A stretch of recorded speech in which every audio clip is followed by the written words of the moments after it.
So I want to do something right now with you, right now, that's going to change everything in your life if you just do this in the next 2 minutes. Number one, I want you to imagine, if you have a piece of paper, use that. I want you to imagine that you won the lottery, all the taxes were taken out, and $300 million was deposited in your bank account. You don't owe any taxes on it. You have $300 million in cash in your bank account. What would you do? Think about it or write it down. Would you quit your job? Would you buy a new house? Would you buy a boat?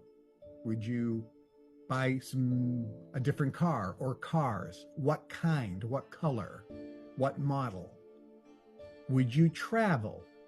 Where would you travel to? Would you take a cruise around the world? Would you travel around the world? Would you pay off all of your debt?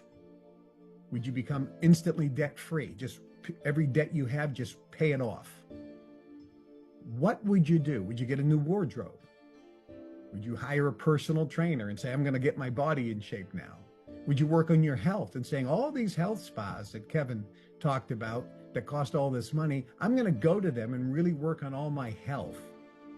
What would you do? What would you buy? Would you buy jewelry? Would you buy Rolex watches? Would you buy diamond rings? Would you buy earrings? Would you buy necklaces? Maybe you don't like that.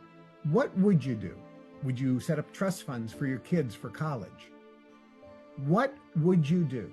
And somebody says, well, I'm not going to dream like that because I don't have the money. When I get the money, that's when I'll think about it. That's loser mentality. There's not one person who makes huge money who thinks like that. Not one.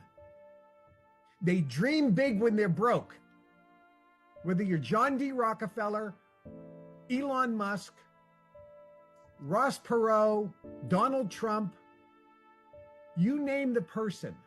Stephen Jobs with Apple, Warren Buffett, Bill Gates, any billionaire you can think of, anybody who's worth hundreds of millions of dollars. They don't think like that. They dream when they're broke. Because here's how it works. These are your dreams. And you start putting all these dreams in this circle, and they fill this circle. But here's your income.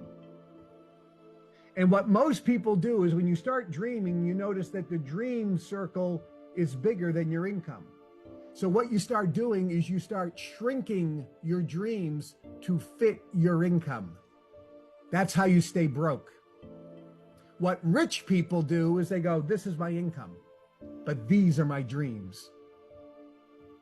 Universe, make this bigger so I can get all my dreams.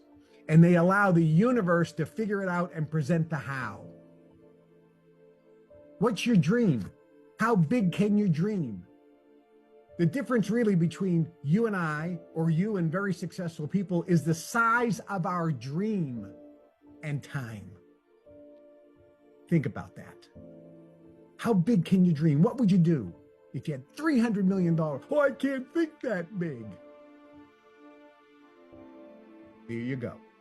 You just isolated the number one thing that's holding you back from manifesting more in your life.